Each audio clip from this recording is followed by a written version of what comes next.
Et bonjour et bienvenue sur un dessin podcast, c'est Fred. On est dimanche 17 mai, dites donc, le temps passe vite. Est-ce que je dirais pas ça chaque semaine? Si, clairement. Je suis ravi de vous retrouver, comme je disais, pour un nouveau numéro alors si on appelle ça les émissions hors série, à l'arrache, en fait, on devrait plutôt les appeler découverte de Kickstart et autres kits de découverte. Bref, vous avez compris, hein, le thème de ces émissions dominicales, c'est plutôt à la cool, décryptage de quelques kits de découverte ou autres Kickstart, pour mieux appréhender quel type de jeu on peut pledger ou acheter, hein, ça dépend, bien évidemment, selon si ça sort directement en boutique, ou si c'est sorti en boutique, ou si c'est en précommande avec un Kickstart disponible. Ça nous permet de balayer à la fois des trades ou des prods françaises, et bien évidemment, ça vous savez qu'on adore ça, de la VO, c'est-à-dire, principalement des jeux, soit américains, soit anglais, bref, qui est un petit peu partout dans le monde. Kickstarter, BakerKit, GameFound, hein, vous commencez à connaître les principales plateformes, hein, de financement. De temps en temps sur Itch.io aussi, on a des kits, de découverte, donc ça nous permet, hein, en tout cas moi personnellement, ça me permet de mieux comprendre, ce qui est en jeu, plutôt que d'aller cliquer tout de suite sur le bouton, «Je plaide» juste parce que c'est joli, ce qui m'arrive quand même assez souvent malheureusement. J'avoue, je suis une victime aussi là-dessus. Bref, sans trop épiloguer, on va présenter 2 kits aujourd'hui. Le premier sur une VF, une traduction, et le deuxième sur une VO dont je vous ai déjà parlé, hein, puisque le thème m'intéressait bien. Je trouve qu'il y a un écho entre les 2. Vous comprendrez mieux. Déjà, sur les dés utilisés, c'est les D4. C'est pas souvent qu'on a du D4 utilisé en tant que cœur du système, voire c'est très, très rare en fait. Vous verrez comment c'est utilisé, et il y a une grosse vibe entre, le monde réel et un monde, alternatif ou parallèle ou autre, avec des manifestations. Dans les 2 cas, donc c'est des thèmes à peu près identiques, je dis bien à peu près. C'est le traitement qui est très différent, les inspirations ne sont pas du tout les mêmes, quoique, on va voir ça plus en détail. Donc je vais vous présenter déjà dans un premier temps, et je le mets tout de suite, en partage. Hop, voilà, que voilà. C'est Triangle Agency, qui est en traduction chez le studio Dead Crow, au Booking Game, hein. On en discutait avec Stéphane le week-end dernier, entre autres, lors du festival du jeu de rôle à Kaisersberg. Donc comme vous pouvez le voir, hein, c'est en cours de financement. Il reste encore 22 jours, hein, jusqu'au 8 juin. Il y a déjà plus de 200 souscripteurs, donc ça veut dire qu'il y a déjà quand même une bonne, fanbase, hein, qui connaît le jeu, qui a envie de le voir, traduit en France, parce qu'il y a du matos, hein. Donc on va voir un petit peu plus en détail, hein, mais voilà la page du financement. On en avait parlé la semaine dernière, je crois, de mémoire, où j'avais, pendant l'hebdo, hein, évoqué ce financement en cours. Hem, c'est un jeu qui est au croisement, en termes d'influence, entre du Man in Black, pour le côté agent qui agit pour une structure non officielle, on va dire ça comme ça, contre des menaces qui peuvent gêner, la planète, la sécurité planétaire, hein, carrément. Et ils doivent faire attention aux fuites, donc que les kidam ne sachent pas qu'il se passe des trucs un petit peu bizarres. Voilà le pitch, donc c'est une petite vibe, Man in Black, une grosse vibe, Severance, parce qu'on travaille pour une agence aux méthodes, on va dire, assez autoritaires, pour pas dire plus, qui vous récompense ou vous punit. Voilà, peut vous mettre des blâmes. Alors ça, si vous voulez la jouer, façon sérieuse, allez plutôt sur du côté Severance. Si vous voulez la jouer un petit peu plus déconne, la cogip et les messages à caractère informatif, c'est quand même extraordinaire. Une énorme source d'inspiration. Voilà un petit peu le genre de truc. Donc dans le Triangle Agency, bonsoir Avan Kiriko. Oui, effectivement, il y a aussi une grosse vibe, Ta gueule c'est quantique, je vois le SCP Foundation, et cetera. Il y a beaucoup de jeux, hein, qui jouent ça. Bon alors, je vais pas parler de Liminal Horror parce que là, on est vraiment sur le thème de l'horreur. Là, c'est quand même tout à fait autre chose. Donc Triangle Agency, voilà la page du financement. Je vous conseille d'aller voir la vidéo qu'a fait, Troll de Dame, je la trouve de Jendo, donc je la trouve excellente, vraiment très bien foutue. Donc, allez voir cette vidéo, vous en saurez, sûrement un petit peu plus. Enfin, vous en saurez un peu plus. Alors c'est un jeu qui a eu meilleur jeu, meilleure écriture, meilleur système quand même, hein, au dernier ENISE. Ça va, pour ceux qui accordent de l'importance en tout cas, c'est quand même un gage de qualité, on va dire ça comme ça. Donc voilà, on joue des agents dans une agence avec un système ARC qu'on va aller voir un petit peu plus en détail. Je vous montre un petit peu, bah, les paliers quand même et cetera, voilà, si vous voulez voir un petit peu comment ça coûte. Si vous voulez juste jouer avec le bouquin, c'est 45 balles. Vous avez pas vraiment besoin de plus. Maintenant après, c'est sûr que si vous êtes, compulsif, vous avez la mallette de l'agent que j'ai vue, en VO bien sûr, hein, et franchement ça a de la gueule.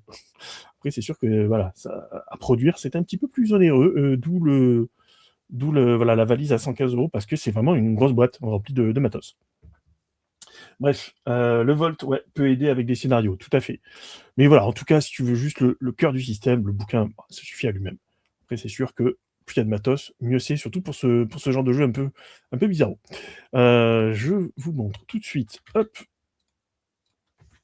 Ah, je crois que vous entendez la petite mouche qui est rentrée. Bon, on attaque tout de suite avec le kit Delta Test qui est proposé donc en téléchargement, hein, bien sûr. La valise et le collector, bah ouais, tu m'étonnes. Voilà, donc kit Delta Test, qui fait quand même, hein, la bagatelle de 68 pages. Alors après, c'est un format un peu spéciaux avec très peu de texte, hein, quand même par page, vous allez voir, hein. Donc c'est un jeu de Caleb Zane, Huet et Sean Ireland, donc voilà les créateurs. C'est illustré par Nathan Rhodes et vous verrez que les illustrations, ça donne une ambiance hyper malsaine, quoi. Faut pas dire plus. Couverture de Ryan Kingdom.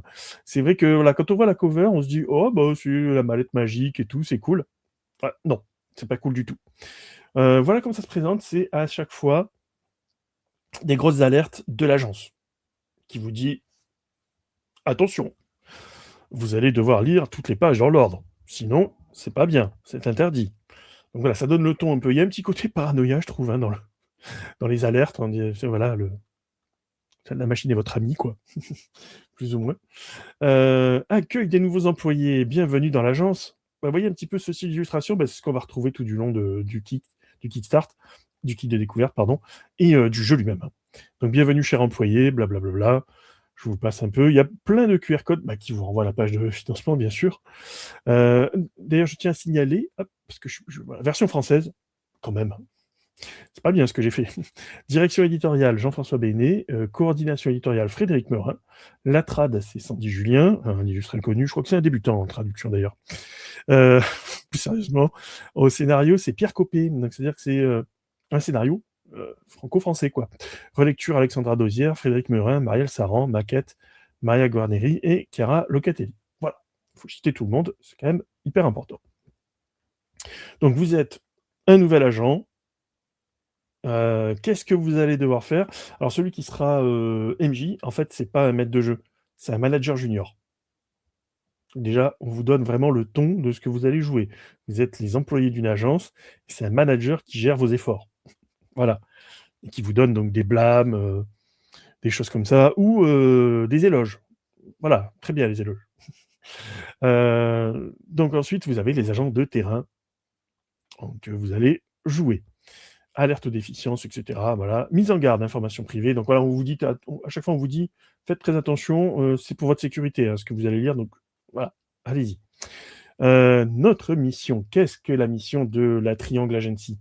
Eh bien, c'est tout simplement, hein, en tout bien tout honneur, super chill, on stabilise la réalité. Pourquoi? Parce que c'est le bordel et quand c'est le bordel, les agents sont là pour s'en occuper. Alors, sans l'agence, on vous le dit, hein, c'est le chaos. Et le chaos, c'est destruction, souffrance, peine de cœur, sûrement des repas plus fades, enfin, je veux dire, le truc horrible. On est d'accord. Donc pour ça, il va falloir préserver l'ordre dans un monde chaotique. Vous aurez des gratifications. Voici le premier d'une longue série. Merci. Alors si quelqu'un vous dit merci, c'est pas bon signe. Ça veut dire qu'il y a une fuite. Je vais vous expliquer ensuite derrière. Donc en fait, il ne faut pas que les gens vous disent merci quand vous intervenez. Parce que ça veut dire qu'ils ont vu. Et c'est pas bien de voir. Alors non, vous n'aurez pas le flashouilleur comme dans Men in Black, pas du tout. Il y aura autre chose. Donc voilà, après des petits textes, refusés. Donc comment se, passe bonjour, Limaël. Comment se passe une mission d'extraction d'une anomalie? Parce que c'est ça en fait qui vient déstabiliser la réalité, ce sont ce qu'on appelle des anomalies. Alors ça se passe en 3 temps, on vous dit qu'il faut préserver la réalité pour les humains ordinaires. Donc on tient compte des fuites, c'est ce que je vous dis, hein, c'est des témoins en fait de ce qui se passe. Le 2, il faudra aller appréhender les anomalies dans un stockage, dans un coffre, bonjour Ghostbusters, où on neutralise les anomalies impossibles à appréhender, parce qu'il y en a des fois, elles rentrent pas dans le coffre, c'est pas possible, donc bah, là, il faut les neutraliser. Et enfin, il faudra se maîtriser. Pourquoi? Parce que vous-même, vous êtes une anomalie. Enfin, en tout cas, vous avez les pouvoirs d'une anomalie. Pourquoi? Comment? Alors là, ça fait partie des mystères du jeu, hein, mais en tout cas, vous pourrez utiliser par moment, des pouvoirs, qui vous permettront un petit peu de modeler la réalité. Il y a des grosses vibes, hein, de jeux, des années 90, hein, qui jouaient avec ces thématiques. Je pense à Mage, bien évidemment, mais pas que, hein, il y avait aussi, Conspiration, et autres. Je pense aussi, tiens, tant qu'on est à citer des jeux de rôle, Majestic 12, qui joue énormément avec cette même, thématique. Alors, pas sur la modification de la réalité, puisque là, c'est des extraterrestres, hein, mais après tout, les extraterrestres, ça peut être aussi des manifestations des anomalies. Donc on pourrait utiliser les 2, quoi, en fait, hein. Ça pourrait être assez amusant. Donc que sont les anomalies? Ah voilà, ça c'est la définition de ce qu'on va rencontrer et on vous le dit, ça c'est très important cette page-là, c'est que l'observation entraîne la pensée modèle la réalité. Jusque-là, en philosophie, on est vraiment sur des thèmes, pour ceux qui en font un petit peu, c'est quand même des choses importantes, comme la fixation aussi de ce qu'on observe par le langage. C'est très important aussi, hein, puisque le langage façonne aussi notre façon de penser. Bref, je vais pas vous faire un cours de philo, mais c'est des choses enfin des concepts qui sont très intéressants. Donc une accumulation suffisante de pensées ou une seule pensée suffisamment forte peut provoquer une distorsion anormale de tout ce qui est juste et vrai. En gros, c'est un agglomérat de pensées, d'émotions fortes, qui vont fixer à un moment donné une espèce d'anomalie. L'anomalie, ça peut être dans une chose, ça peut s'incarner dans du vivant, enfin ça peut être pas mal de choses. Donc il va falloir comprendre ce qu'est l'anomalie avant d'aller s'en occuper. Donc on vous dit: «Voilà, attention, elle a une fixation et un domaine». On vous donne quelques exemples de fixation, ça peut être des émotions populaires, ça peut être de vieux arbres, des slogans accrocheurs, ça peut être une vieille bâtisse, enfin tout ce que vous pouvez imaginer. Heu, Qu'est-ce qu'il peut y avoir aussi? Il peut y avoir des concepts économiques aussi. C'est-à-dire c'est l'exemple qui sera cité dans le scénario qui est avec ce kit de découverte. Heu, voilà, ça peut être aussi des vieux dictons populaires aussi, par exemple, et des exemples de domaines, on vous en donne. Alors là, je laisse libre cours à votre votre imagination.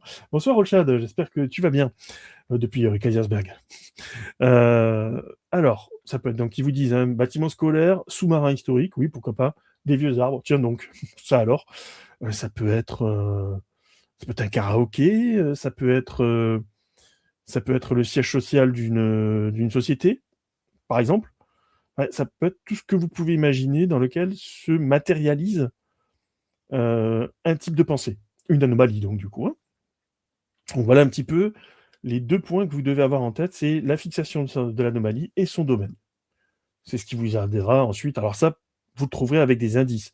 Vous allez devoir enquêter bien évidemment pour trouver tout ça avant d'aller essayer de s'occuper de cette anomalie. Votre mission se structure assez simplement avec une réunion du matin, un briefing.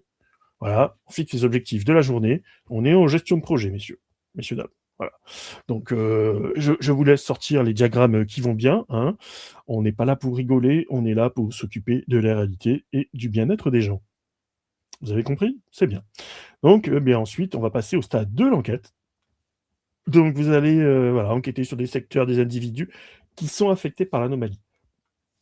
Donc, vous aurez bien évidemment des pistes, hein, dès le début, mais ensuite vous allez devoir comprendre comment fonctionne cette anomalie. Qu'est-ce qu'elle fait faire aux individus? Et puis surtout, bah, faire attention à ce qu'il y ait pas de fuite. Ça, c'est le gros point. Bah, écoute, comment je vais? Ma foi, je me suis, j'ai survécu à Kaisersberg, c'était super cool. Je pense que je suis parti avant les orages, donc ça, c'était bien et c'est vrai que c'est la première fois où je restais les 2 jours et c'était très agréable, donc on fera ça beaucoup plus régulièrement. Là, c'était les jeux du Kaisersberg. Les jeux du Graouli à Metz, ouais, on y est resté que la matinée, le début d'après-midi hier. Mais c'était très cool pour le jeu de société. Salut, Gébrand. Donc voilà, ça c'est la partie enquête où il faut faire très attention à ce qu'il n'y ait pas de fuite. Voilà, on se rapproche donc du Ta gueule, c'est quantique, on se rapproche de Majestic 12 énormément. Enfin, je veux dire, c'est pas les jeux qui ont inventé ce concept, hein, on est bien d'accord. C'est des choses qu'on revoit déjà depuis pas mal d'années. Je veux dire, Men in Black a quand même bien aidé, sur ce genre de choses. Après, c'est le côté des codes, mais il y avait quand même ce côté, faut pas que le public soit au courant, quoi. Côté Monde des ténèbres aussi, hein, bien évidemment. Et enfin, la rencontre. C'est-à-dire qu'une fois qu'on est dans le domaine de l'anomalie, eh ben, il va falloir, qu'on la convainque ou qu'on fasse ce qu'il faut pour la déposer au coffre. Et pour ça, 2 outils, on a la valise normale et un pistolet à ronde. Voilà, alors vous m'excusez 2 secondes. Voilà. Touc. Voilà, un petit fâcheux en moins, ça fait toujours du bien. Donc je disais, voilà, vous avez la valise normale, c'est là-dedans que vous avez tout ce qu'il faut pour agir et surtout, heu, comment ça s'appelle? Pour, foutre l'anomalie dedans. Voilà. Ensuite, le pistolet à ondes, c'était, une ancienne anomalie mineure qui, en fait, est devenue un accessoire, voilà, que l'agence utilise. Par contre, il faut faire attention parce qu'il a une seule charge et après vous le rendez à l'agence et si vous le déchargez pour des conneries, pour par exemple une anomalie mineure, vous allez vous prendre 3 blâmes. C'est pas bien. Donc ça, c'est vraiment à utiliser en cas de grosse anomalie. Voilà, faut faire attention. Ensuite, mesure de réussite des agents. Ouais, ce que j'aime bien, alors je sais pas pour vous, hein, c'est la façon dont sont synthétisés les concepts. Ça, c'est vraiment bien, avec les petits codes couleurs qui vont bien. Alors toi, tu n'as pas vu d'orage, juste un peu de pluie. D'accord, OK. Ah bah, écoute, tant mieux. Tant mieux, tant mieux. C'est vrai que nous, on est partis, bah, après manger, quoi, sur les coups de 14h, je crois, de mémoire, quelque chose comme ça.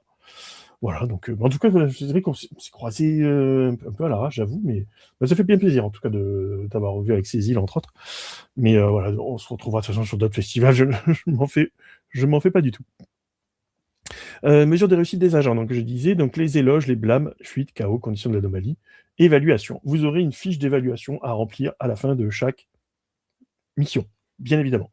Les éloges, c'est parce que vous avez été très bon et plus vous avez d'éloges, plus vous pouvez avoir du matos à disposition, gagner en avancement dans l'agence. Trop bien.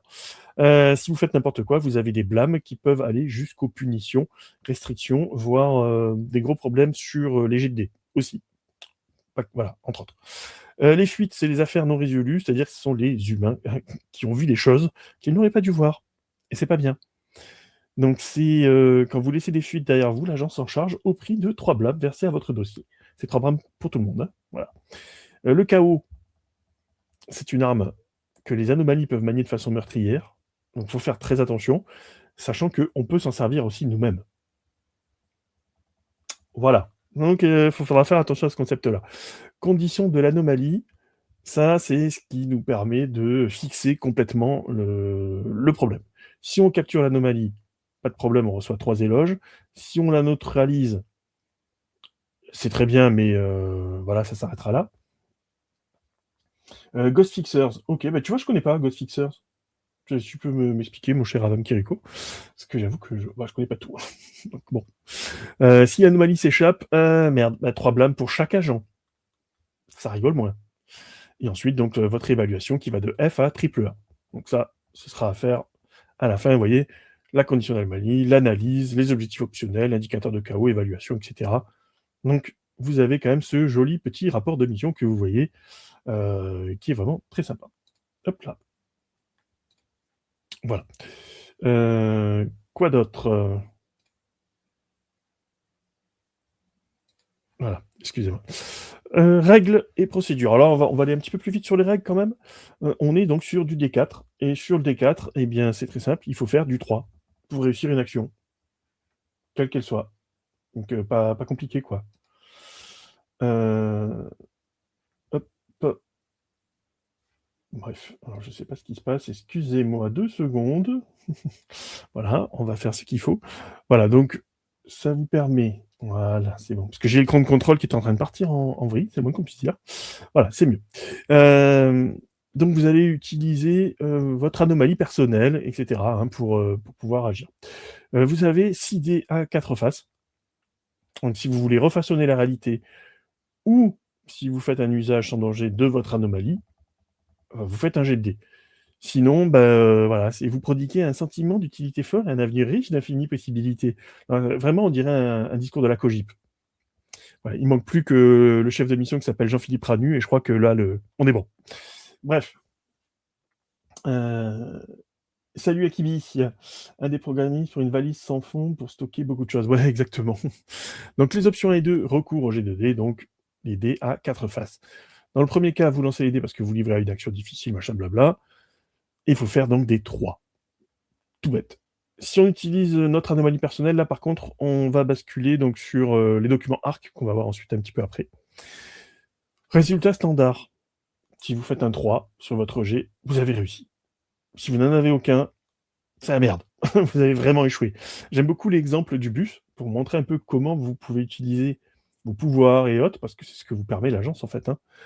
Voilà, par exemple, on vous dit: «Bah, il y a pas assez de place pour le bus qui est bondé», le chauffeur vous demande de partir. Donc là, il dit: «Je fais appel à l'assistance de l'agence pour ajouter un siège supplémentaire». Donc l'assistance de l'agence, c'est que vous manipulez un peu la réalité en fait, hein. Triangle 3, ouais, carrément.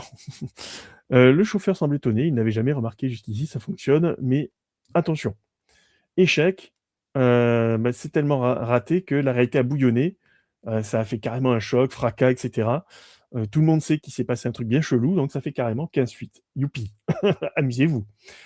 Enfin, voilà, le gros point du système de jeu, c'est le chaos et la transcendance.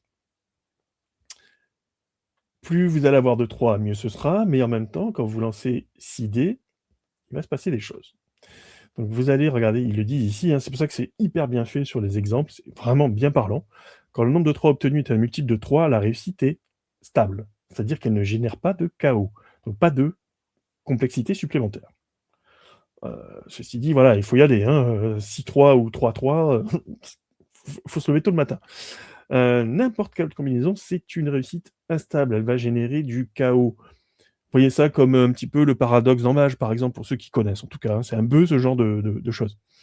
Alors j'ai pas de point de comparaison avec, TGCQ parce que c'est Antoine qui l'a, ce n'est pas moi, donc voilà, je peux pas parler de ce jeu-là en tout cas. N'importe quel voilà, vous faites 1-3, bah, vous avez 5 KO. Vous faites 2-3, 4 KO, 4-3, 2 KO. Vous avez compris le principe, hein, pas très compliqué.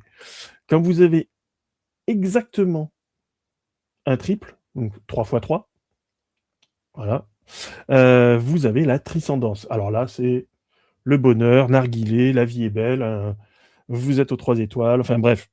Imaginez tout ce qui est, le plus beau qui peut arriver à la Cogip, par exemple, et ben voilà, ça arrive. Donc aucun chaos n'est généré et en plus, on a des effets supplémentaires, c'est magnifique. C'est quand même un peu la classe. Voilà le système, il est tout bête, sauf que le chaos qu'on va générer, bah, ça sera des points pour le MJ pour générer des nouvelles complications, des choses comme ça. Donc c'est pas non plus anodin. Heu, Ensuite, l'agence, vous avez toutes les actions possibles en 9 qualités désirables. Voilà, selon lesquelles on est plus ou moins compétent. Vous avez l'attention, la duplicité, le dynamisme, l'empathie, l'initiative, persévérance, présence, professionnalisme, subtilité.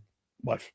Vous pouvez ensuite, si vous avez des points dans une de ces qualités, lors d'un jet de dés, quand c'est pas bon, par exemple, on vous donne l'exemple, vous pouvez dépenser une assurance qualité, puisque vous êtes quand même dans une entreprise, je vous le rappelle. Donc il y a quand même des contrôles qualité, donc des assurances qualité. Je vous dis, on n'est pas là pour rigoler, hein. L'assurance qualité, quand vous la dépensez, vous retournez un dé afin que ça affiche le résultat escompté. C'est pas mal ça. Sauf que, bah, il faut faire attention au nombre d'assurances qualité qu'on va griller. Parce que ça se remet pas comme ça, hein, non plus, hein. Vous pouvez ensuite tomber en burn-out. C'est quand vous avez 0 en assurance qualité et là, c'est pas cool. Parce que ça ça fait que pour vos prochains, jets de dés, bah, ça va vous mettre la misère, quoi, hein. Voilà. Heu Vous êtes en burn-out lorsque vous l'utilisez. Le burn-out brûle un dé affichant un 3, ce qui réduit vos chances de succès et ajoute un point de KO à chaque jet. Donc voilà, quand vous êtes en burn-out, si vous faites mettons, 2-3, ben, vous n'en aurez qu'1, parce qu'il y en a un qui aura été brûlé par le burn-out. Donc faut faire attention quoi, hein, voilà, à ce qu'on crame, pour, modifier les jets de dés. Vous avez ensuite votre police d'assurance vie, c'est votre santé, hein, pour faire simple. Alors c'est un jeu qui est excessivement létal, donc il va falloir faire très, très, très attention. Vous pouvez avoir donc des dommages et vous dépensez automatiquement une assurance qualité pour en ignorer les effets. Super. Si vous recevez des dommages alors que vous n'avez plus d'assurance qualité, vous êtes mort, tout simplement. Mais ceci dit, vous pouvez activer la police d'assurance vie. Donc vous aurez 5 éloges de moins, mais vous serez ressuscité en salle de pause avec les souvenirs de votre décès, si c'est pas beau la vie, ou la non-vie, ou la nouvelle vie. Bref, la joie totale. Au cas où Et si voilà, vous avez la troisième mesure de la police d'assurance vie, c'est-à-dire que là, vous avez plus d'assurance vie, vous l'avez déjà cramé, vous avez plus d'assurance qualité, mais alors, vous êtes mort, mais quand même, hein, on va remettre une petite indemnité à vos proches. Parce qu'on est comme ça. C'est beau cette agence. Et puis là, ben, ça brouille les ondes. Il y a quelque chose qui prend en fait, c'est comme si ça prenait la parole dans le kit de découverte. C'est très amusant. Et on comprend très vite que c'est le chaos qui nous parle. Enfin, le chaos. Cette espèce d'anomalie personnelle qu'on a en nous qui nous parle, c'est un peu bizarre. Donc on peut avoir ce qu'on appelle un déchaînement.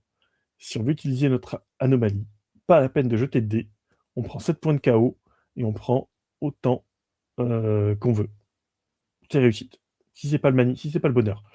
Donc là, on vous donne, voilà, on vous dit qu'il vous peut peut-être faire quelque chose de plus, quoi. Finalement, vous n'êtes pas que des agents d'une agence un peu chelou. Vous êtes autre chose quand même, hein. Donc voilà, politique, etc. Donc vous ajustez la réalité physique, ça c'est pour tout ce qui était sécurité émotionnelle en fait, hein, donc voilà. Alors ensuite, comment vous allez préparer votre équipe?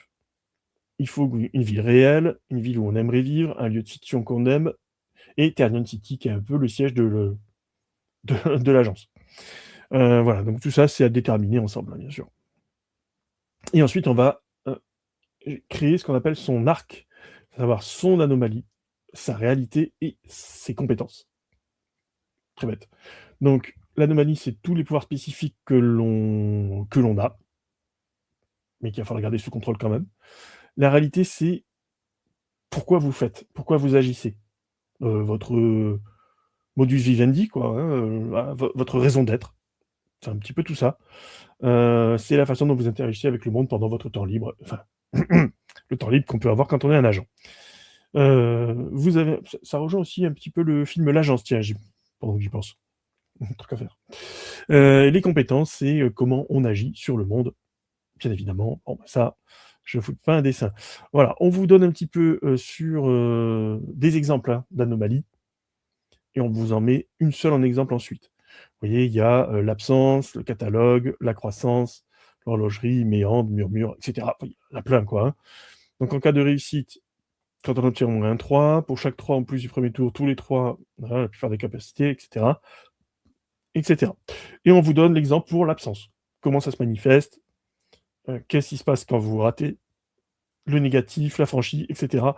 Bref, vous avez tout ce qu'il faut pour comprendre comment fonctionne une anomalie personnelle. Et là, on prend l'exemple de l'absence. En gros, pourquoi craindre le train lancé à toute allure, puisque vous n'étiez même pas là depuis le début? C'est vrai ça, puisque personne ne vous voit. Vous êtes pas là, en fait. D'ailleurs, le saviez-vous? La plus célèbre anomalie de type absence fut responsable de la disparition du village écossais de Brigadoon. Brigadoon, excellente comédie musicale des années 50, je crois, de mémoire. Voilà. Bref. Ensuite, on vous met sur la fiche d'arc une réalité, donc notre modus operandi, hein, raison d'être. On vous en donne quelques-uns, aidant, créature, fauché, fugitif, et cetera. Donc c'est plusieurs exemples, hein, et on vous décrit le premier qui est le type aidant. Voilà, vous avez, une responsabilité envers, des gens, quelqu'un, et cetera. Vous êtes un peu protecteur, vous avez des connaissances, et cetera. Tout ça, ça se met en musique. C'est à vous de, au travers de quelques questions, de définir au mieux, hem, le fait que vous soyez aidant. Bien évidemment, vous voyez, ça génère des petits bonus. Ensuite, les fiches de compétences. Donc je vous avais dit, hein, accueil, barista, clown, fossoyeur, machin, blabla, il y en a plein. On vous décrit la compétence accueil. Assurez-leur un accueil chaleureux. À chaque fois que vous vous asseyez, recevez un blâme. Pourquoi? Parce qu'il faut être vigilant en permanence. C'est pas mal. Comportement encouragé, une éloge chaque fois qu'on interroge quelqu'un, qu'on réquisitionne les affaires de quelqu'un, qu'on ferme une porte à tout jamais. Super. C'est vraiment l'accueil entrepreneurial, on va dire ça comme ça. Vous avez quand même accès à une salle de télé un peu spéciale qui vous permet de revivre un instant de la journée, bien en détail et au ralenti. Magnifique. En 4K 120 FPS sûrement, donc à vérifier quand même, hein. Ça dépend le matos que met à disposition l'agence. Vous avez donc bien évidemment l'auto-évaluation. Voilà, c'est pour vous donner quelques exemples de comment se met en musique, le système ARC. On a ensuite le nécessaire du manager junior, bravo, bravo. Et là, c'est la partie anomalie personnelle chaos qui va prendre la main, qui va commencer à raconter quelque chose. il vous explique le code du manager junior, etc. Et là, il te dit, non, non, non, non, l'agence, elle se fout de nous. C'est n'importe quoi. Écoute-moi, je vais t'expliquer comment ça fonctionne. Voilà. Pas question de se fader ça. Attends voir. Et là, c'est parti. C'est tout à fait autre chose. Donc, c'est une autre personnalité qui prend le relais dans la façon de narrer le kit de découverte. Je trouve ça excellent au niveau de la narration. C'est vraiment bien amené. Donc, premièrement, tu ne racontes rien à l'agence. Tu ne parles pas de moi aux autres agents. T'inquiète, je m'en occupe. Et plus vous avez des blâmes, mieux c'est. Puisque quand l'agence punit, ça crée des brèches. Et c'est dans les brèches que cette puissance existe. Ça pose question. Ça pose beaucoup de questions. Je trouve ça très intéressant. À voir comment ça sera développé, bien sûr, dans le jeu lui-même. La préparation, elle est revue et corrigée à ce niveau-là. On vous dit d'abord la rencontre, puis l'enquête, puis la réunion du matin. Et oui, parce que les anomalies, c'est pas aussi simple que ce que dit l'agence. Il faut d'abord comprendre qui elles sont, les rencontrer, avant d'aller s'occuper d'elles. Voilà. Donc quelques sites intéressants. Composante d'une anomalie, ça c'est excellent, c'est le plus important, je dirais. Sa fixation, ses pulsions, son domaine, son passé, son apparence, tout ça, vous allez y répondre au fur et à mesure de votre enquête avec un exemple d'anomalie qui est justement un exemple lié à une maxime. Vous voyez, par exemple, c'était dans une école, la devise de l'école, la lune bleue, c'était vise la lune, même si tu la rates, tu finiras dans les étoiles. Et à partir de là, bah, ça a concentré toutes les peurs, les angoisses et autres, et ça a généré une anomalie qui est dans le gymnase. Voilà. Et quoi de mieux pour abriter toutes les pensées, etc., que la mascotte. Voilà, c'est l'apparence de la mascotte, le truc bien flippant. Mais il va falloir comprendre ce qui s'est passé, pourquoi, voilà, rassurer les parents et autres, pour rencontrer ensuite l'anomalie, savoir ce qu'elle veut, et résoudre, via l'enquête, tout ce qu'il faut. Vous voyez, donc les recommandations, pulsion d'origine de l'anomalie, les obstacles, l'état d'obstacles, attention aux anomalies mineures, quand même, des indices, quelques indices. Ensuite, il y a les effets de chaos, donc auxquels il faudra faire un petit peu attention quand même. Voilà les différents effets de chaos. Vous pouvez avoir un trait de réalité d'un agent qui s'active, ça peut être le domaine de l'anomalie qui s'étend, ça peut être deux anomalies mineures, ça peut être une vie ordinaire qui prend fin, malgré toutes ses défenses, voilà, plein de choses. Vous pouvez avoir un déplacement, là, ici, à 8, qui est déjà un petit peu plus sympa. Vous avez ensuite les atouts des domaines, les créations d'anomalies mineures. Je passe plus rapidement parce que je passe 2 heures sinon, parce que le jeu est très très intéressant, moi je trouve, hein, dans ses concepts et dans sa façon de les mettre en musique. Vous avez donc les situations sous pression, le fonctionnement du pistolet à ronde, hein, bien évidemment. Voilà. Les connaissances, les évaluations de performance, pardon. J'arrive même plus à parler. Donc c'est ce que je vous disais, hein, de remplir cette fiche à chaque fois et tout. Parce que mieux vous êtes vu de l'agence, plus vous aurez. Faudra faire attention quand même si vous voulez de pas être trop performant, parce que sinon, trop d'éloges, bah, vous montez en grade et vous êtes encore plus surveillé. Mais si vous faites trop n'importe quoi, vous tapez des blâmes dans tous les sens et là, c'est la misère, hein. Donc vous pouvez finir dans le coffre, ce qui est pas très cool. Vous avez ensuite tout un programme de motivation des employés. À 3, magnifique, vous avez un mug Triangle Agency ici, c'est pas excellent. Franchement, le mug, et on a fait ça sur un des anciens podcasts, on a nos mugs personnalisés. On peut avoir aussi, on peut ajouter 1 au nombre des assurances qualité. C'est pas mal ça. On peut avoir aussi un orphelinat dans le besoin financé pendant 1 an. Non mais franchement, l'agence, ils sont trop bien quoi. Mais regardez quand même, si vous avez 21 blâmes, on vous présente à un des potes. Ça fera un pouvoir issu de la page de n'importe quelle anomalie inutilisée. L'agence n'y verra que du feu. Donc il y a quand même des trucs chelous. Voilà. Quelques astuces d'enquête, les temps de loisirs, comment on fait. Bon. Attention, l'agence est vraiment perchée. Bah oui, c'est une agence qui ressemble beaucoup à la Cogip. Vous avez des clauses de non-concurrence, d'exclusivité, etc. Bref, je passe. Et vous avez ensuite donc un petit scénario, hein, donc parce qu'il y a quand même, je sais pas si vous voyez, 68 pages. C'est quand même pas rien. Pour un kit de découverte, c'est pas mal. Donc on a un mini scénario qui va vous demander justement de rencontrer une anomalie, d'enquêter et d'essayer de la neutraliser dans une entreprise. C'est Work in Progress, ça va être son nom, qui est dans une entreprise, il y a une grosse vibe Severance. Vraiment, vraiment, vraiment, vraiment. Puisqu'elle va forcer un petit peu tout le monde à travailler encore plus. Ce sera du travailler plus pour, je sais pas si on gagne vraiment plus. Voilà, c'est une espèce de commande vocale. Bref, je vais pas vous raconter toute l'histoire. C'est, très intéressant en tout cas et ça vous montre bien comment s'incarnent ces anomalies. C'est pas simplement des êtres incarnés ou des choses un peu cheloues, c'est vraiment des concepts qui s'incarnent. C'est ça qu'il faut avoir en tête, je pense, plus qu'autre chose. C'est pas des monstres sortis du néant, pas du tout. C'est vraiment la traduction de la nosphère, hein, si vous voulez, du monde, des idées, ce genre de choses, quoi. Voilà, c'est ça, en fait, sur lequel on va devoir, résoudre des enquêtes. Donc voilà, je passe un petit peu sur le scénario et voilà qui clôture ce premier kit de découverte. J'espère qu'il, vous a plu.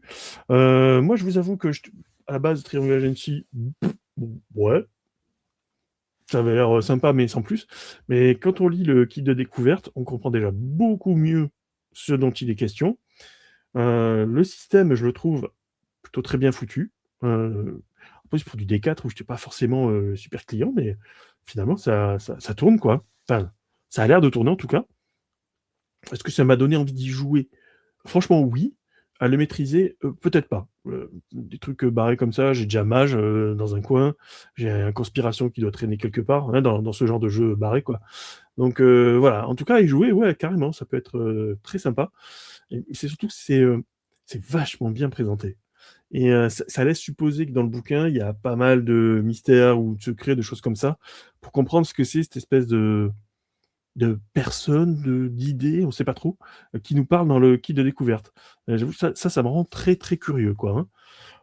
Voilà. En plus, bon, il y a la vidéo de Troll de Dame, hein, du coup, qui est, vraiment bien foutue pour aller un petit peu plus loin dans la compréhension de ce qu'est, Triangle Agency. Je crois qu'il y a même un actual play, si je ne dis pas de bêtises. Donc voilà, c'est en financement, la traduction est en financement chez, Dead Crow, actuellement sur Game on Tabletop, si ça vous intéresse. Voilà, c'était pour le premier kit de découverte que je voulais partager avec vous. Puis bon, bah, c'est une trad, donc c'est toujours bien cool. Chez Entre-Rollistes, voilà, je te remercie, Kiriko, pour l'actual play. Parce que j'avais bien vu passer, quelque chose, hein, c'est pour ça. Ça me fait penser que j'ai oublié de mettre une bannière, donc on va changer de kit de découverte, un deuxième, soyons fous. Hop, donc cette fois-ci, je pense à mettre la petite bannière qui va bien. Alors on passe cette fois-ci, hop, il faut que je mette ici, voilà, ce sera mieux. Et normalement, vous devriez le voir. Cette fois-ci, on est sur Baker Kit, une histoire d'eau minérale. Ah oui, d'accord. C'est pas mal. Oui, ok. Surtout vu les scandales qu'il y a eu ces derniers temps dans les eaux minérales, hein. Il y a de quoi faire. Donc là, on va attaquer un jeu dont je vous ai parlé qui m'intéressait beaucoup, la preuve que j'ai pledgé. Voilà. C'est Last Hope, Dark Magical Girls, TTRPG. Donc, comme je vous l'ai dit, celui-là, on est un peu sur le même genre de délire. Alors là, cette fois-ci, on fait ce qu'on appelle des Magical Girls, mais c'est pas que des femmes, hein, on joue aussi des hommes ou ce que vous voulez, hein, bref. Non binaire, enfin bref, ce que vous souhaitez. Qui vont alterner entre leur vie d'étudiant et leur vie dans un monde parallèle où il faut abattre des trucs un peu chelous. Toute ressemblance avec la saga des Shin Megami Tensei, excellent, JRPG époque, Super Nintendo, PlayStation 2 et cetera. Maintenant, on retrouve ça un petit peu partout, hein, principalement donc la saga des Shin Megami Tensei, les, Devils, attends, j'essaie de Digital Devil, les Persona, bien évidemment, qui sont les plus emblématiques, c'est ceux qui ont été traduits le plus en français en tout cas. Hem, on est clairement sur cette vibe-là, mais on a quand même cette thématique on fait partie voilà, d'individus qui sont dotés de pouvoirs et qui se rendent compte qu'il y a quelque chose de bizarre dans notre réalité et qu'il va falloir protéger cette réalité en allant dans des donjons un peu chelous. Voilà, si vous voulez, par rapport à Triangle Agency, il y a pas le côté agence, mais il y a quand même le côté menace sur la réalité. Donc ça, on est quand même sur quelque chose qui s'en rapproche. Autre chose qui va s'en rapprocher, ça va être le système de jeu, puisqu'on est à nouveau sur du système des 4. Dites donc ça alors, incroyable. Donc, on va essayer de vous montrer ça. Donc c'est un jeu fait, au Québec, Wendigo Workshop. L'avantage, c'est qu'on a à la fois le kickstart en français et en anglais. C'est quand même très cool. Donc il y a déjà 362 backers, il reste plus que 11 jours. Donc ça, c'est plutôt pas mal. Voilà, c'est déjà finalisé. Ça fait partie des projets qui s'inscrivent dans le mois Poketopia. Et Poketopia, donc c'est des petits projets indés, etc. Enfin là, petit projet, c'est pas un petit projet celui-là. Hop, je vous montre un petit peu, c'est de 2 à 4 joueurs. On est là pour des sessions courtes ou un petit peu plus longues, et que des D4. Voilà. On va jouer dans la ville de Higanbana, qui fait énormément penser à la ville dans laquelle on joue dans Persona 4, ou Persona 3, ou Persona 5. Enfin bref, je vous dis, c'est énormément Shin Megami Tensei, quoi. Il y a ce côté féerique, Magical Girls, etc., qu'on va retrouver, effectivement. Donc ça fait quand même 250 pages, hein, le machin, c'est pas non plus... voilà. Et d'entrepreneurs bizarres mégalomane. Oui, ça... Ah oui. Oui, oui, oui. Moi, alors, je m'excuse, hein, je repasse sur Triangle Agency.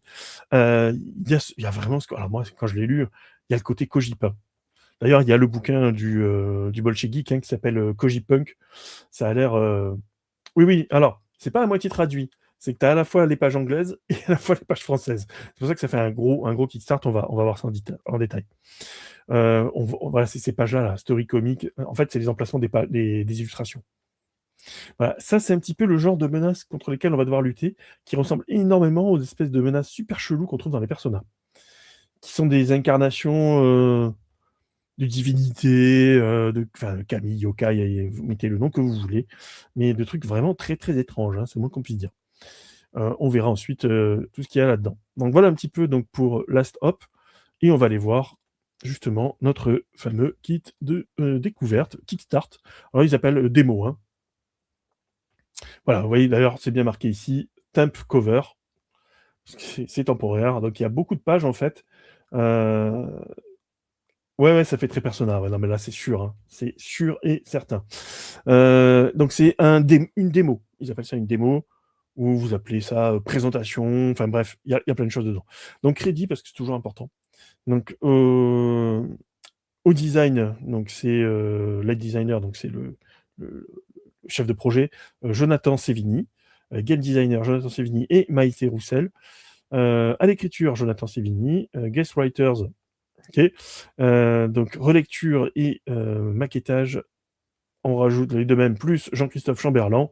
Voilà, donc on retrouve ces noms un petit peu partout. Euh, les maps, etc. Donc, vous voyez, il y a plein de trucs qui vont devoir se mettre au fur et à mesure. Alors, ici, vous voyez que c'est la table des matières en anglais, donc je descends un petit peu. Et voilà comment ça va se présenter. Au niveau de la maquette, j'aime beaucoup. Effectivement, on est pas mal dans la vibe Shin Megami Tensei. Vraiment beaucoup.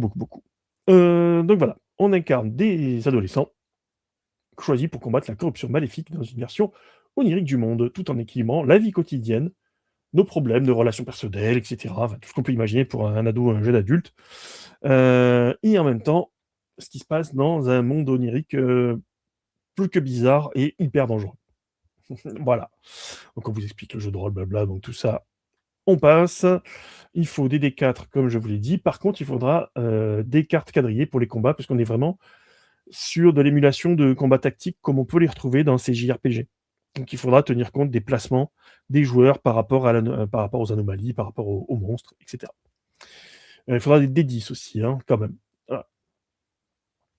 Je descends un petit peu. Une dernière chose, machin, blabla. Faites attention avec qui vous jouez, comment vous jouez, donc les codes de couleurs, les cartes X, tout ce que vous pouvez imaginer pour la sécurité émotionnelle, bien sûr. Et bonsoir, Mathem. Donc voilà, ça c'est les pages toujours importantes quand même, toujours bien de le rappeler. Donc cool texte, c'est que c'est pas fini, tout simplement. Story comique, oui, on aura des illustrations. Voilà la base du système de jeu. Trop dur. Donc on va jeter les D4 qui sont autant de D4 que vous avez de score dans une statistique, soit l'héroïsme, soit la ruse, soit la célérité, soit le charme. Soit on garde le plus haut, soit on compte les 4 et on compte les 4. Voilà, trop simple. Donc là, c'est les 4 qui font des succès. Lorsque le résultat total de vos dés inclut 4, augmentez le résultat par 1, 2, 3 ou 4 ou gagnez un important bonus. Donc ça, il faudra voir un petit peu au niveau trad comment ça se met vraiment en musique. Le cœur, the heart. Donc là, on va descendre un peu parce que c'est traduit hein, après. Hein.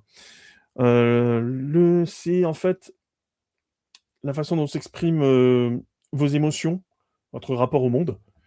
Le cœur, c'est ce qui va déterminer aussi tout un ensemble de bonus, de statistiques et autres, et chaque type de cœur vous propose plusieurs approches possibles d'un problème. Donc je vais descendre un petit peu pour qu'il y ait la version française, ce sera quand même un peu plus sympa. Hop, je descends beaucoup plus, vous voyez? C'est ici. Donc on va d'abord créer un concept de personnage.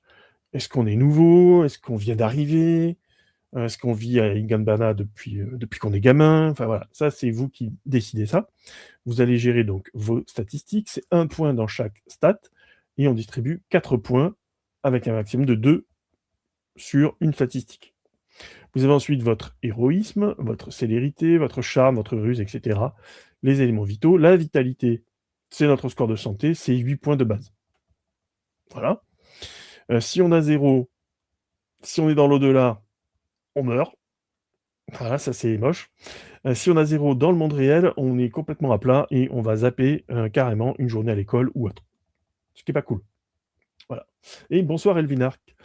Donc voilà, si voilà, quand vous explorez l'au-delà et que vous mourrez, vraiment, c'est déchirer la feuille, quoi. Voilà. Vos pouvoirs magiques viennent de votre âme et de votre cœur. Donc c'est pour ça que le cœur qu'on va choisir, ça va être très important. On débute avec 6 fragments d'âme. C'est ces fragments d'âme qu'on va dépenser pour activer nos pouvoirs. Sauf que faut faire attention puisque on récupère aussi des points de corruption qui vont interférer en fait avec ce qu'on est. Et chaque fois qu'on utilise des fragments d'âme, on gagne un point de corruption. Donc il faut faire attention parce que la corruption, elle change aussi notre façon de voir le monde. Ouais, il y a un petit côté inachevé aussi, ouais, effectivement, quelque part. Voilà, un peu lointain quand même, hein. Si on est vraiment trop dans la corruption, là on se prend ce qu'on appelle une ruine. Ruine, c'est que alors là, il vous dit, hein, à partir de 5 points ruinés, certaines activités peuvent parfois être déplaisantes et on sent qu'il y a plus d'espoir, quoi. On n'est pas bien. On n'est vraiment pas bien dans la vie. On devient, goth emo, quoi, terrible. Oh, je rigole, mais non, c'est vraiment le désespoir qui s'installe avec, l'impossibilité quand on se retrouve face à une difficulté, se dire que c'est impossible à faire et c'est les autres qui vont devoir vous aider et essayer d'aborder ce qu'on appelle défier le destin. Ça ressemble beaucoup justement aux scènes de Persona, où chaque personnage, à un moment donné, est confronté à ses propres craintes, ses propres peurs, ses propres traumas et pour les vaincre, il va être aidé par, ses camarades et il va, combattre une partie de lui-même dans une épreuve avec sûrement un monstre ou autre et ça va nous permettre de récupérer justement, de points de corruption et de ruines. Donc c'est pas mal. C'est vraiment intéressant, sachant que de toute façon, au bout d'un moment, on finira quand même corrompu. C'est quand même pas un jeu super joyeux, hein.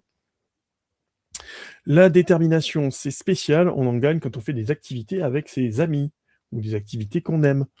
Donc vous avez intérêt à participer à ce genre d'activité parce que sinon, vous serez pas en forme quand vous irez voir les donjons le soir. Ça, voilà, il faut si vous connaissez les jeux Persona, ça va vous parler parce que vous allez, renforcer les liens qui existent entre les différents personnages, entre le groupe, hein, et en même temps, ces liens que vous renforcez, ils vous renforcent vous-même.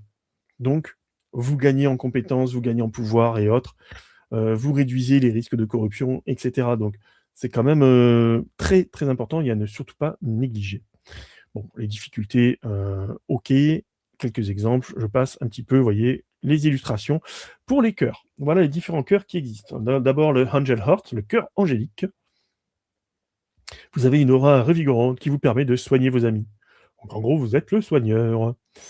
Vous augmentez la ruse de 1 et l'âme de 2 et vous avez ensuite tout un tas de, pouvoirs et autres.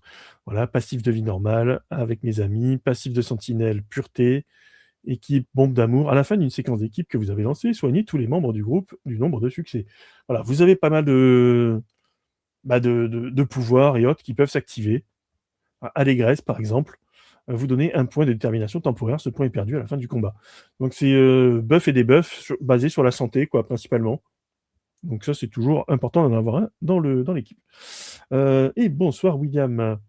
Ensuite, le Radiant Heart, donc le cœur radieux. Alors lui, c'est la capacité d'invoquer de la magie pour éradiquer la corruption. Donc si vous êtes assidu, créatif, curieux. Donc vous augmentez la ruse et le charme de 1. Donc c'est les magos hein, qui balancent leur truc à distance. Voilà, éclaboussure de paillettes, poussière d'étoiles, pas de fées.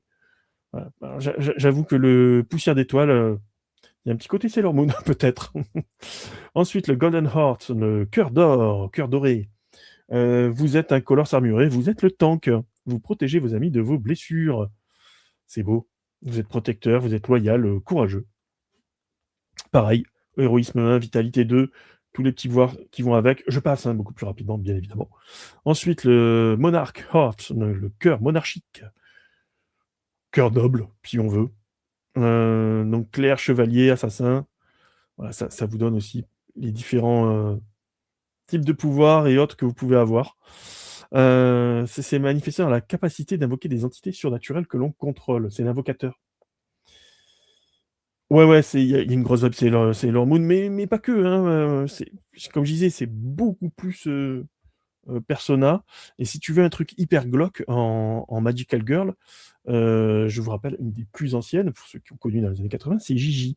Parce que ça finit pas bien. C'est un petit peu ça d'ailleurs. Tu sais, Gigi, c'est la magie, tout ça, c'est tout mignon. Non, c'est pas mignon du tout, Gigi. Voilà, pour ceux qui connaissent. Donc les Magical Girls, c'est pas tout le temps marrant, quoi. Hein, voilà. Donc ici, vous augmentez le charme de 1 et l'âme de 2. Ça vous permet d'invoquer des monstres. Youpi. Ensuite, le cœur en porcelaine. C'est la capacité innée à sympathiser avec les autres, les empathiques, etc. On peut être pessimiste, tenace ou modeste, quand même. Ouais, Gigi sous un camion, ouais. C'est vrai que ça a traumatisé un paquet de jeunes filles et de jeunes garçons hein, qui ont vu ça à l'époque. Quand au bout de 20 épisodes, elle meurt. C'était horrible. Spoiler alerte. Donc ça là, voilà, vous avez toujours pareil, vos petits pouvoirs de base, etc. Tout est indiqué, c'est vraiment bien foutu, quoi. Vous avez ensuite le cœur acharné. Vous êtes le guerrier rapide. Vous frappez la corruption en plein cœur, vous leur défoncez la tronche comme il faut. Pas là pour rigoler. Voilà, bombe paillette. Ça, c'est beau. À la fin d'une séquence d'équipe que vous avez lancée, effectuez une frappe qui couvre une zone de 4 x 4 et vous augmentez les dégâts du nombre de succès. Voilà. Vous tapez, il y a des paillettes, ça tape encore plus. Visualiser le truc, c'est terrible. Quand même. Ouais, il y a des exemples de pouvoirs comme ça qui sont... visuellement, on voit ce que ça peut donner, c'est très très amusant, sauf que le jeu n'est pas amusant, hein, on va être clair. Ensuite, on vous explique comment gagner des niveaux, etc. Bon, voilà, monter de niveau. Je passe parce que c'est pas... C'est quand même 115 pages, hein, le machin, donc je vais pas toutes les faire, sinon c'est 2 heures d'émission. Voilà, progression, les bonus sociaux qu'on peut développer, qui vont se développer via votre vie sociale pendant la journée, des choses que vous pourrez développer avec des bonus pendant les donjons le soir pour résoudre donc ces monstres, hein, cette corruption.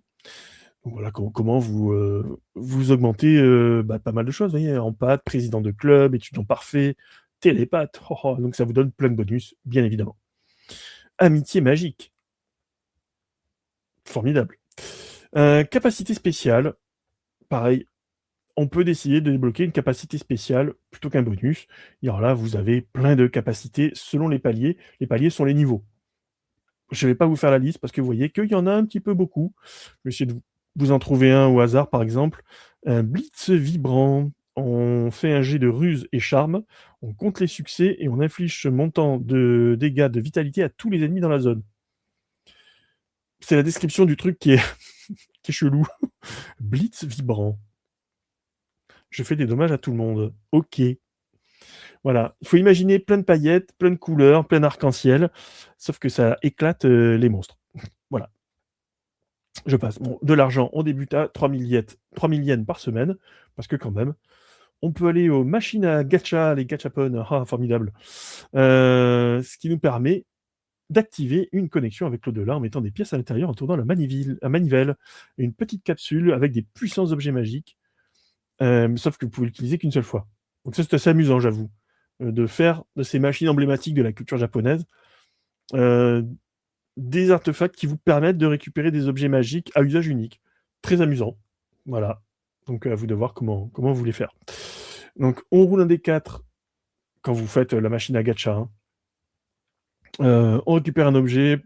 Utilisez l'objet pour 3 vitalités. À 2, l'objet vous récupère 3 âmes. et cetera, et cetera. Vous voyez, le 4, vous purifiez 3 corruptions quand même. C'est quand même rentable les machines, hein, voilà. Salle d'arcade, et cetera. Donc rappel rapide de la création de personnage. On choisit son nom et son prénom, pas pronom, hein, merci. On écrit une difficulté importante que vit votre personnage, donc un trauma, hein, trauma mémoriel, hein. On choisit son cœur et on écrit tous nos bonus, nos capacités, et cetera. On distribue nos stats, hein, les fameux, donc 1 point chaque stat plus 4 points à répartir et 2 maximum. On choisit si on veut utiliser soit la magie, soit le physique, ça va dépendre, hein. On choisit si nos attaques sont plutôt mêlées ou plutôt à distance. On note notre vitalité et nos ânes, donc 8 et 6, et on a nos 3000 yens de départ. Voilà un petit peu comment ça se présente, la fiche de perso, simple, efficace.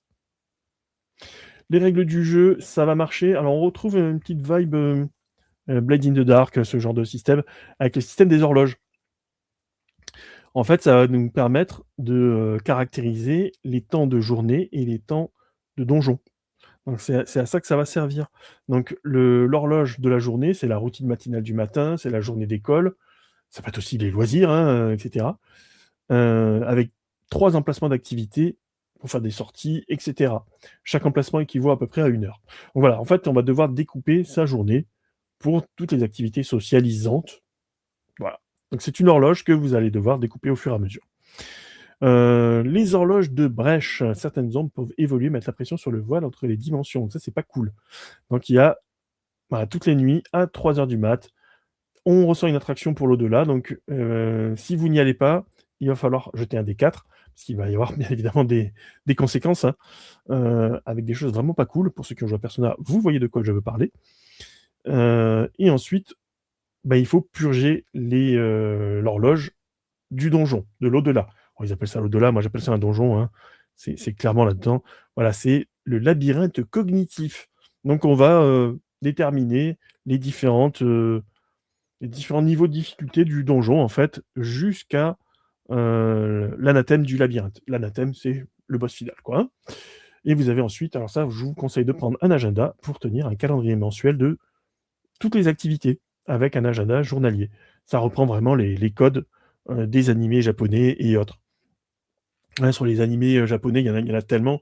Vous en avez beaucoup où on suit la vie de jeunes ados, et cetera, principalement, hein. Shoujo, shonen, je vous en passe, c'est des meilleurs, où vous suiviez toutes les activités d'une année scolaire, hein. Donc prenez ça pour exemple pour caler justement votre agenda journalier et mensuel, puisque c'est ça qu'on va jouer. Donc voilà, vie normale, l'école, les classes, les périodes, et cetera. Je passe, hein, les périodes d'examen. Alors ils mettent des GD, donc jouez-le parce que c'est très amusant, quoi, pour voir comment vous vous démerdez. Ça, ce qui peut être très intéressant à faire, moi je pense, hein, plutôt que des simples GD, mais il faudra voir comment c'est mis après en musique, hein, dans le jeu lui-même.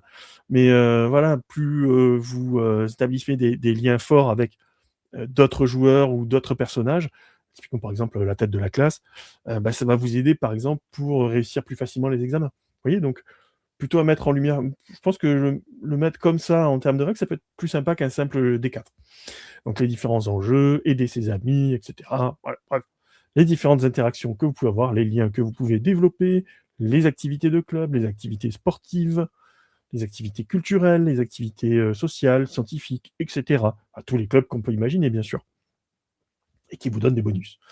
Comme on disait, Last Hop, c'est quand même un monde super cruel, avec l'au-delà, donc le fameux autre monde, qui vont vous coûter donc pas mal de choses, hein, pour agir. Donc voilà, on vous donne par exemple les activités spéciales, la journée à la plage, le road trip, la sortie scolaire. Vous voyez que tout n'est pas traduit correctement, c'est normal. Sentinel Duties, là, c'est votre travail justement d'aller dans l'au-delà et de commencer donc le cycle d'horloge pour purger un donjon. Excusez-moi, j'appelle ça comme ça, hein, jusqu'à l'anathème à détruire. Donc vous avez ensuite tout un système de combat quand même stratégique, puisqu'on veut émuler quelque chose qui dépend du placement des personnages. Donc voilà, toutes les unités dans l'ordre de combat gagnent un tour. Lors du tour, on peut se déplacer, utiliser 2 des actions suivantes, une capacité, une frappe, une riposte, un objet, une compétence ou de la détermination, et cetera. Les ordres de combat à déterminer. Je passe, hein. La portée, attention, hein, voilà, si vous êtes à 0, c'est plutôt, combat direct. À 1 de portée, c'est de la mêlée. À 2, c'est de la distance. Au-delà, c'est de la vision. Donc vous voyez, on vous montre par des exemples, attention, mêlée, range, voilà comment ça se passe par rapport à l'anathème, enfin par rapport à l'adversité. On a nos manœuvres de base, le déplacement, et cetera. Les différents résultats de D4, bien sûr, la frappe, les ripostes, et cetera. Je passe, hein, parce que c'est pas le but non plus de tout décrire ce soir. La qualité du terrain, les types d'obstacles qu'on peut rencontrer, les terrains spéciaux aussi, hein, qui donnent de la vitalité, qui redonnent des âmes, et cetera. Ça va dépendre du type de terrain, hein, effectivement. Le monde de Last Hop, c'est Ilganbana, donc c'est un petit paradis pour le surnaturel. Franchement, je vais pas vous décrire Ilganbana tel qu'elle est décrite là-dedans. C'est voilà, c'est des yokai, ils sont pas tous maléfiques. Il y en a beaucoup qui se font des farces, hein, c'est ce qu'on disait quand on a fait l'émission sur l'horreur au Japon et les légendes japonaises. Ce sont pas vraiment les ombres, donc les ombres, c'est vraiment le plus dangereux. Vous avez la carte d'Ilganbana qui sera disponible. Donc voilà, votre place là-dedans, et cetera. Donc je passe un peu plus rapidement. Donc une carte du métro, toutes les activités possibles à Ilganbana, avec des petits exemples. Voilà, les différents types de lieux, ce qu'on peut y faire, ce qui peuvent permettre de récupérer ou pas, les différents clubs qu'on peut y retrouver, l'Académie Ina, la bibliothèque Gozu, les ramens de Fugu, le café Kappa, enfin bref, il y a plein de lieux qui sont très vite décrits, mais c'est sûr que quand on a les références, c'est beaucoup plus simple. Donc il faudra voir un petit peu après dans le bouquin comment c'est mis en avant. Donc je passe un petit peu plus rapidement à nouveau. Et le plus important, donc, c'est l'au-delà et le royaume des ombres, qui sont les vrais antagonistes, qui sont, comme Triangle Agency, nés des émotions humaines, qui ont été réprimées, négatives, etc. C'est des créatures qui ne sont pas là pour réfléchir, en fait. Elles vont juste chercher à corrompre et à se nourrir de tout ce qu'elles trouvent. Elles vont se nourrir d'émotions négatives. Donc elles vont chercher le plus négatif en nous. C'est pour ça que plus on a de corruption, plus on est sensible aux ombres. Donc pour battre cette adversité-là, il faudra faire preuve de force de caractère, quoi. C'est le moins qu'on puisse dire. Et si elles sont relâchées dans le monde réel, ça va être un carnage. Donc vous êtes des sentinelles, on est là pour les contenir et qu'elles restent dans l'inconscient collectif. Voilà notre but, en fait, en tant que agent, enfin, en tant que sentinelle. Je cherchais le terme, mais en fait, il est juste indiqué. Et ensuite, il y a plusieurs types d'ennemis, donc les ternis, les misérables, les anathèmes et les grégores. C'est le degré de difficulté, hein. Les ternis, c'est le tout venant, c'est une petite lacune cognitive, des petites ombres, quoi. Les misérables, c'est de puissantes émotions négatives qui s'enveniment. Voilà. Les anathèmes, alors eux, c'est pire, c'est des représentations tordues des pires sentiments, désirs et fantasmes. Donc c'est pour ça que je dis que ça peut être des thèmes très durs, très matures, très forts. Donc à faire attention quand même, hein. Parce que là, on peut dégénérer sur la body horror, enfin des trucs très dark, hein. Et les Grégor, là, c'est carrément un monstre d'abysse infini qui vient d'outre-temps. Enfin bon, voilà, c'est horrible. On n'est plus sur du Cthulhu, quoi, à ce niveau-là, presque. C'est une entité cosmique qui ne peut pas vraiment mourir, mais qu'on peut bannir quelque part. Et les désespérés, c'est des sentinelles corrompus, et en fait, c'est quelque part, c'est notre reflet. Donc je pense que c'est limite pire, un désespéré. C'est ce que vous pouvez devenir si vous n'êtes pas aidé, en fait. Voilà pour ce qu'on joue. Vous avez ensuite tout un codex des ombres, avec leurs statistiques, vitalité, force, célérité, ruse, recharge, et cetera, leurs capacités, les amalgames. Je passe à nouveau. Là, c'est là où vous aurez des illustrations de monstres, enfin d'ombres plutôt, et voilà qui clôture Last Hop. Donc c'est vrai que, comme je vous disais, je suis, beaucoup plus sensible à ce jeu-là, pour une simple raison, c'est que, j'avais adoré, jouer au Persona. Persona 3, 4 et 5 que j'ai pas encore fait, mais 3 et 4 et le 4 vraiment extraordinaire, quoi. Et c'est vrai que, bah, forcément, comme je suis un peu plus sensible à ces thématiques-là, le jeu m'intéressait, le jeu m'intéresse énormément. Celui-là, à faire jouer par contre, parce que j'ai les refs. Vous comprenez la nuance. Triangle Agency m'intéresse beaucoup plus à jouer, Last Hop m'intéresse beaucoup plus à maîtriser. Alors ce qui est très intéressant, c'est qu'on est à peu près à ouais, le social a beaucoup d'utilité, tu m'étonnes. Dans les personas, si tu fais pas en tout cas dans Last Hop, clairement, hein, si tu ne développes pas le social, tu montes pas tes bonus, tu montes pas tes stats et tu peux arriver complètement crevé, dans l'au-delà et là par contre, très douloureux parce que je rappelle, hein, si on meurt dans l'au-delà, on meurt tout court. Donc faut vraiment faire très attention à ce qu'on fait de nos journées. Donc voilà, moi ce que j'aime beaucoup dans ces 2 jeux que je vous ai présentés, ce soir, donc hop, je vais enlever la petite bannière, hem, c'est tout simplement que les thèmes se ressemblent, donc des menaces qui sont issues de nos émotions, de nos colères, nos angoisses, enfin, qu'elles soient individuelles ou collectives. C'est les 2 ont ce présupposé-là. C'est le cadre qui change en fait à chaque fois. Mais ce qui est amusant, c'est qu'on part sur un principe de base qui est le même, avec un système de dés qui est le même, du D4. Dans l'un, c'est le 3, dans l'autre, c'est le 4. Donc vous voyez, il y a pas mal de similitudes, donc c'est assez amusant que voir, avec un présupposé de base qui est identique, on arrive à 2 propositions ludiques très différentes et qui partagent quand même pas mal d'inspirations communes, je trouve. Bon, en tout cas, voilà, les Shin Megami Tensei, ça, je pense que vous avez compris, vu le nombre de fois où je l'ai cité. On va plus du côté, je dirais, de Severance, Men in Black et autres, du côté de Triangle Agency, en côté barré, quoi. Et on va plus sur du JRPG, clairement, culture japonaise à fond, sur Last Hop.